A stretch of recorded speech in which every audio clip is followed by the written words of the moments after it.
you will be one of the losers. That means he's not even allowed to question the stories and go back. You understand what's happening here? He's not allowed to go. A few moments later. Okay, so basically what you're saying is, but the idea is, so I'm trying to understand here. So the argument. Quickly before we watch the debate, in this video, GodLogic debated a Muslim guy whose intention is to prove that the Quran never really mentions the Torah and Injil as superior to the Quran, a clear claim in Surah 10 verse 94. Many Muslim scholars have tried to defend this verse by claiming the Bible is corrupted, a claim with no solid basis, especially considering historical discoveries like the Dead Sea Scrolls, which prove the core message and text of the Bible have been preserved for thousands of years. However, this Muslim guy came in with a completely different explanation to prove the verse doesn't mean the Bible is superior. Can he prove it? Let me know what you think as we watch the debate. GodLogic, what's the whole argument? I'm trying to understand what the argument is. The argument is the Muslims follow the Bible? Is that the whole argument? The argument is that the Quran says that the Bible is the authority over the Quran. And you got that from the claim, the people of the book? I got it from the claim that Muhammad has to go to the previous scriptures if he's doubting the Quran.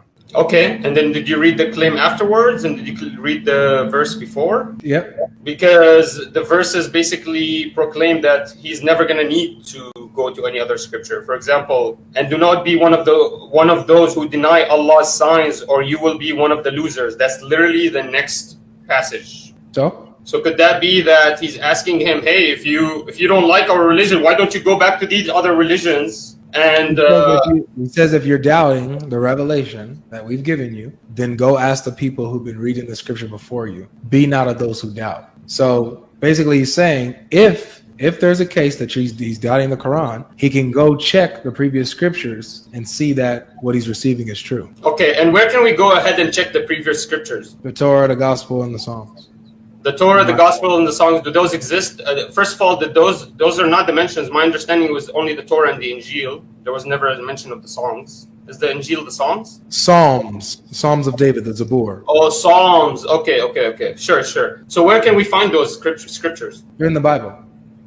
Yeah, but the Bible, you already agree with me, has been completely corrupted. So we cannot who's the author of Psalm? I don't agree with you on that. Nor okay, who's the author of Psalm? Hold on a second. I don't agree with you on that, nor does your Quran agree with you on that. But let's say I even grant you that position. I'm asking you, what do Christians think is who's the writer of Psalm? Manar, goodness, relax, dude. So based on the verse, we clearly see that it's the previous scriptures that are the authority over the Quran, right?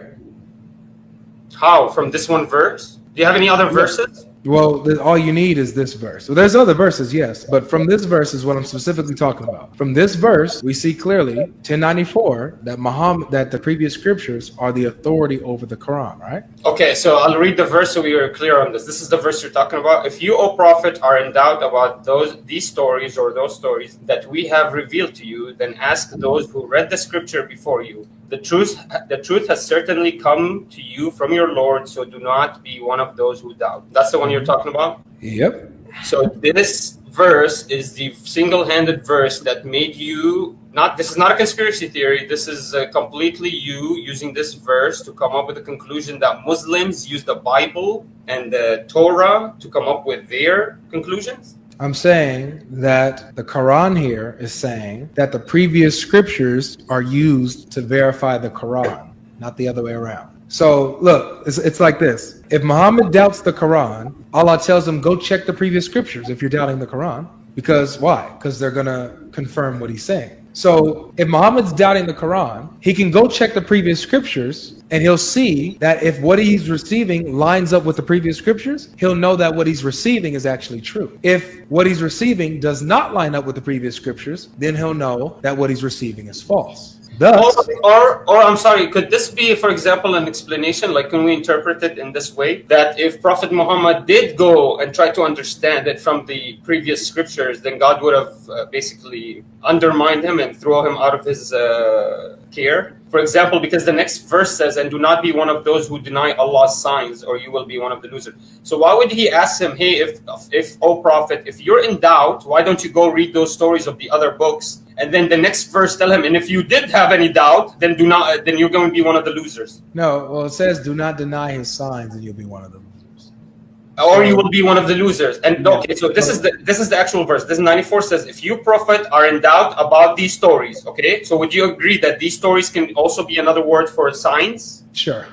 So if the verse 94 says, if you, O Prophet, are in doubt about these signs, we can say that, let's paraphrase, these signs that we have revealed to you, then go ask the people of the scripture before you. And then the next verse says, and if you and do not be one of those who deny Allah's signs, or you will be one of the losers. That means if you deny the sign and you go ask the people of the scriptures before you, you will be one of the losers. Isn't that something we can interpret from this? No, he doesn't say, if you go ask, then you'll be one of the losers. If he did not, see, Okay. God, let me get to you. Stop. So I can break it down.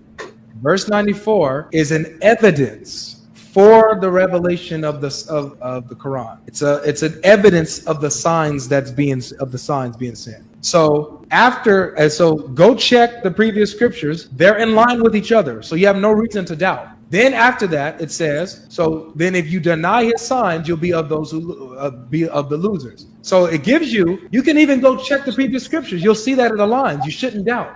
But even after that, if you still doubt and deny the signs, you're amongst the losers. You have the evidence you need. Do you want me to read this verse literally or figuratively? How do you want me to read? Because when I read it literally, do you disagree with me that the interpretation, when you add it with the next verse, look how it says, look how it comes out. It says, if you, O Prophet, are in doubt about these stories that we have revealed to you, then ask those who read the scripture before you. The truth has certainly come to you from your Lord, so do not be one of those who doubt. Right after, okay, so basically, if you're a doubter, go talk to the people of the book, because God does not lie, okay? And do not be one of the doubters. Right after it says, the next verse says, and do not be one of those who deny Allah. So do not be do not be one of those who doubt, and do not be one of those who deny Allah's signs, or you will be one of the losers. That means he's not even allowed to question the stories and go back. You understand what's happening here? He's not allowed to go back to the old early scriptures. He's not allowed. No, because if he does, let me finish, GodLogic, please. 10 more seconds. If he does go back to the old scriptures, it would prove that he is in doubt of God. And if he proves that he's in doubt of God, then he proves he's one of the losers. Do you understand what's happening here? You misinterpreted the verses because you didn't read the one after and the one before. Here's the one after it. We're going to read that on the page. What does it say? Okay, read the first one and then read the one after. We already did this one. Read this, please. Yeah, and never be one of those who deny the signs of Allah. So he says, if you doubt our signs, go to the scripture, but never be one of the people that deny our signs. Slow down. Does it say deny or does it say doubt? And never those who deny the signs. So it's denying, not doubting.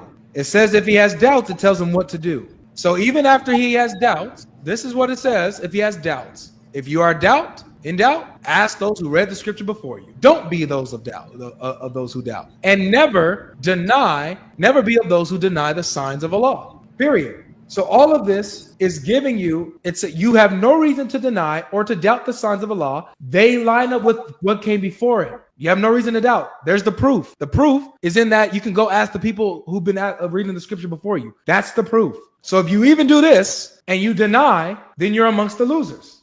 So let me understand this. So if you're in doubt, you're not denying? No. I can have doubt on something without denying it fully. So if I have doubt of the Christian faith, what does that mean? It means that you have questions. It means that there's something in you that you could it lead to denial? Could it lead to denial? It can lead to denial, or you can get your doubts clarified.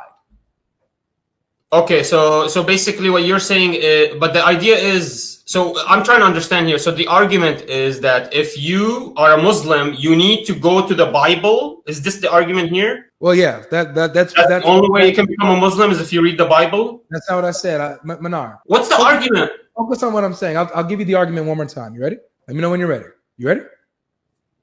Okay. Here's the argument. The Quran says in 1094 that the previous scriptures are the authority over the Quran. That's my argument.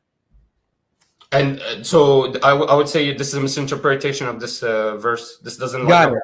So let's break it down then. So if Muhammad has doubts about the Quran, what does Allah tell him to do? Go read the scripture. But he's not. Do you understand? He's not allowed to have doubt, because So if he if didn't have doubt, he would be one of the losers. Pause here for a second. So if he had doubts about the Quran, Allah tells him to go to the previous scriptures. Can I ask you a question? If he goes to the previous scriptures, Manar, if he goes to the previous scriptures, then it would clarify the doubts that he has about the Quran, right? What previous scriptures? Which ones are you talking about? If you're gonna, are you talking about the today's Bible, King James version? Are we talking about King James version? If you're gonna waste my time, then I'm just GodLogic. No. I'm talking about which scripture is this So even? then answer the question. The problem is you have one verse. To understand why the Muslim guy's argument falls short during this debate, let's take a closer look at the actual text and scriptural claims that were discussed. The core of the discussion relies on Surah 10, verse 94. In this passage, the Quran directly instructs Muhammad that if he experiences doubt regarding the revelations given to him, he must consult those who have been reading the scriptures revealed prior. From a logical and textual standpoint, an unverified text cannot serve as a benchmark to verify an established one.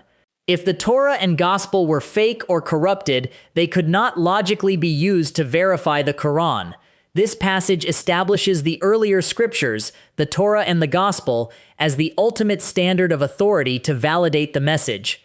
To avoid this conclusion, the Muslim guy attempted to bring in Surah 10, verse 95, claiming that seeking external verification leads to being among the losers. However, pitting verse 95 against verse 94 creates a false conflict and conflates two entirely different concepts, doubt and denial. Verse 94 specifically prescribes seeking confirmation from prior texts to resolve intellectual doubt, whereas verse 95 warns against outright rejection and denial of God's signs. Rather than contradicting verse 94, verse 95 applies only to those who reject the truth after the signs have already been verified. Furthermore, commanding someone to verify a new message against earlier scriptures presumes that those prior texts are intact, authoritative, and available. This principle is supported by several other passages across the Quran. In Surah 5, verse 47, Christians are explicitly commanded to judge by what Allah revealed in the Gospel, an instruction that makes no sense if the text was considered corrupted or obsolete.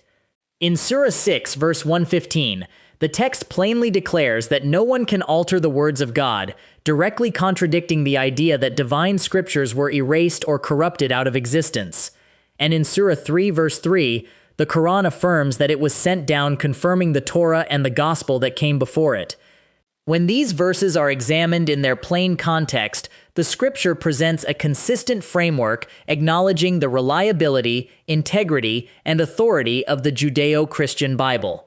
What are your thoughts on this explanation? Let me know in the comments below, and don't forget to like and subscribe for more content.